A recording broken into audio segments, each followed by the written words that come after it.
तैयब मार से कबूतरबाजी जनूबी एशिया की कदीम रवायत का एक हिस्सा है, मगर गुजरावाला के इलाका मोड़ अहमदाबाद के मशहूर अली रजा उर्फ काली बट इस रवायत को शौक और खेल के तौर पर आज भी जिंदा रखे हुए हैं। कबूतर को फितरती जहानत और वफादारी की अलामत समझा जाता है। हाफिज अफजाल बट जिस तरह लोग अपने घरों और डेरों पर पालतू जानवर रखते हैं, इसी तरह अली रजा उर्फ काली बट ने कबूतरों की देखभाल और हिफाजत के लिए छत तैयार की।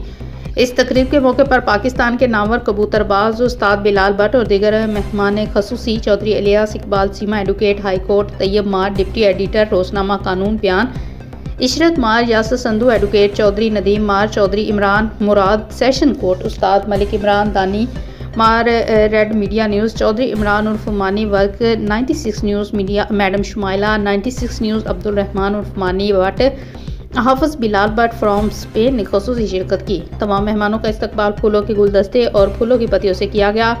फूलों के हार पहनाए गए, लजीज खानों का एहतमाम किया गया। उस्ताद बिलाल बट के फन को देखते हुए कुछ लड़के जिनमें मोहम्मद नासर, हाफिज किजर, काली बट, आदिल चौहान, मोहम्मद जैन, मौजम जलाया उस्ताद बिलाल बट के शागिर्द हुए। तकरीब के इख्तिताम पर तमाम मेहमानों का शुक्रिया अदा किया गया।